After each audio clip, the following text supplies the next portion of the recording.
This is modern farming, a landscape of immense scale, engineered for maximum output. We see endless rows of a single crop, a testament to human ingenuity and our drive to feed a growing world. But this efficiency comes at a hidden cost, a debt we are borrowing from the future. We rely on a constant infusion of synthetic nitrogen, phosphorus, and potassium. These are powerful tools, designed to force-feed our plants, pushing them to grow faster and bigger than nature intended.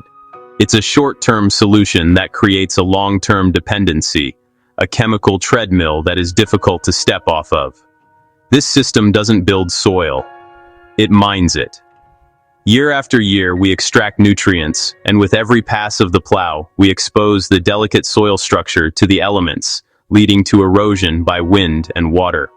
The very foundation of our food system is being stripped away, becoming little more than a sterile medium to hold roots and deliver chemicals. We push yields until there's nothing left. The soil's organic matter depletes, its ability to hold water vanishes, and the vibrant underground ecosystem of microbes, fungi, and earthworms, the true engines of fertility, collapses. The land grows tired, addicted to our interventions, and ultimately less resilient. But there's another way, an ancient way that birthed the famed terra preta. This black earth of the Amazon is a man-made miracle, a soil so profoundly fertile that it remains productive for centuries, even millennia, after its creators have vanished. It wasn't an accident, it was the result of sophisticated, intentional soil husbandry. And this wisdom wasn't confined to the Amazon. Half a world away, in the temperate climates of Iron Age Europe, around 500 BC, our own ancestors were developing remarkably similar principles. They faced their own challenges: less than ideal soils, shorter growing seasons, and the need to sustain their communities without depleting their land. Forget the myth of the primitive savage. Iron Age farmers were master soil builders. They understood the land not as a resource to be exploited, but as a living partner to be nurtured. Their survival depended on their ability to create and maintain fertility, generation after generation. They ran a closed-loop system that turned waste into wealth and barren ground into fertility. Nothing was thrown away. Every scrap of food, every piece of animal manure, every ash from the fire, and every bone from a meal was seen as a future resource, a building block for the soil that would, in turn, feed them. It was a cycle of regeneration, not extraction. Today, we're reviving their system with 5 techniques to make your soil indestructible. These aren't just historical curiosities. They are powerful, practical methods that any modern gardener can use to build deep, resilient, and incredibly productive soil right in their own backyard. The Iron Age philosophy in one line: feed the soil, not the plant. This is the fundamental shift in mindset. Modern agriculture focuses on delivering soluble nutrients directly to the plant's roots, bypassing the soil's natural ecosystem. Chemicals force growth and kill life. Organic matter feeds microbes, fungi, and worms. Then they feed plants. When you add compost, mulch, and other organic materials, you are providing a feast for this underground army. They digest this material, transforming it into the perfect, bioavailable nutrients that plants need, precisely when they need them. This living soil also builds a structure that holds water like a sponge and resists compaction. Technique 1. The 3 Sisters. This brilliant example of companion planting, or polyculture, was perfected by indigenous peoples across the Americas and shares the same spirit of cooperation found in ancient farming worldwide. It's a guild of plants that work together, creating a system that is far more than the sum of its parts. Corn is the trellis. It provides a strong vertical structure for the beans to climb, lifting them towards the sunlight without the need for man-made supports. The beans, in return, do something magical for the corn. Beans are the nitrogen factory. They are legumes, which form a symbiotic relationship with rhizobia bacteria. These bacteria live in nodules on the bean roots and pull nitrogen gas, unusable by plants, from the air, converting it into a form that the corn, a heavy nitrogen feeder, can readily absorb. And squash is the living mulch. Its large, sprawling leaves spread across the ground, creating a dense canopy. This shades the soil, keeping it cool and dramatically reducing water evaporation.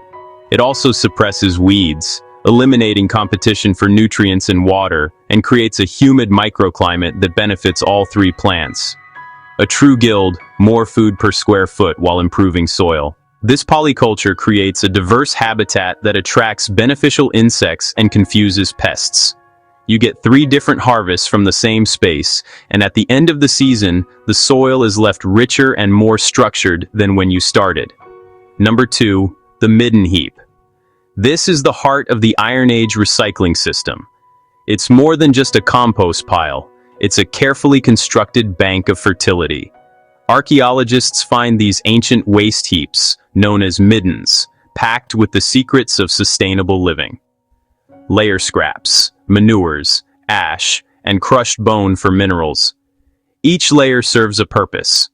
Kitchen scraps and green waste provide nitrogen.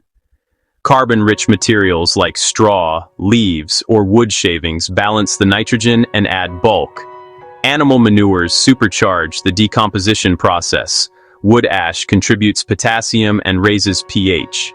And crushed bones or eggshells are a vital source of calcium and phosphorus. It becomes a slow-release, mineral-rich fertilizer for planting holes in tired beds. Unlike synthetic fertilizers that wash away, the nutrients in this material are locked in stable organic forms. When you add it to your garden, you're not just providing a quick meal, you're inoculating the soil with life and building a long-term nutrient reserve that will feed your plants for the entire season.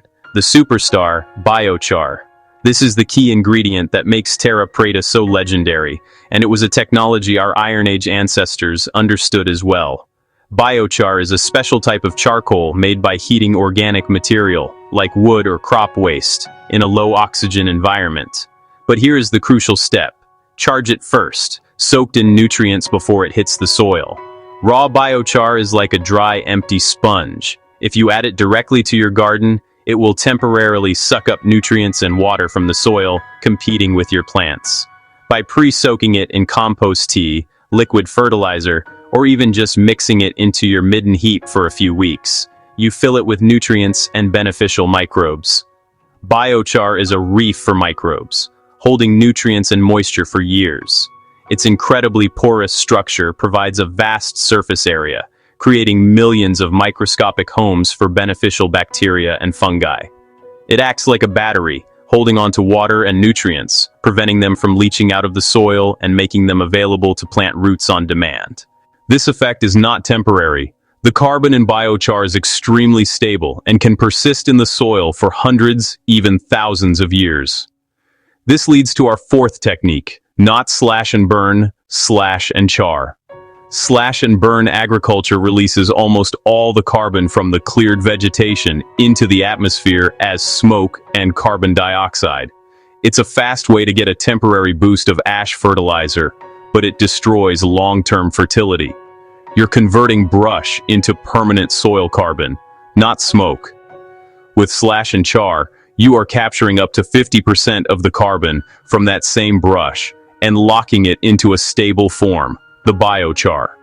You are literally pulling carbon out of the atmospheric cycle and putting it back into the ground where it builds soil structure and fertility for centuries. It's a profoundly regenerative act. Finally, technique 5, the no-till harvest. Modern harvesting often involves ripping the entire plant out of the ground, leaving the soil bare and disturbed. The Iron Age farmer, using a simple sickle, did the opposite. They cut the plant at the base, taking the grain or fruit they needed, but leaving the most valuable part behind.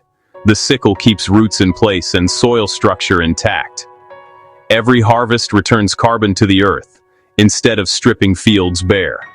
The roots left in the ground become food for earthworms and microbes.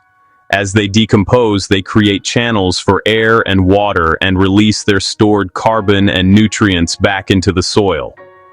The remaining stalks on the surface act as a natural mulch, protecting the soil from erosion and feeding the soil food web from above. These 5 techniques aren't a step back, they're a leap forward. They form an integrated system where nothing is wasted and everything contributes to the whole. Polycultures create diversity. The midden heap recycles nutrients. Biochar creates a permanent structure. Slash and char builds carbon. And the no-till harvest constantly feeds the system. This is how you create a garden that doesn't just grow food, but grows itself. It's a shift from a mindset of control and extraction to one of partnership and regeneration. By working with nature's own processes, we can create abundance that doesn't deplete our world, but enriches it. Feed the soil, grow the land, the most valuable harvest of all.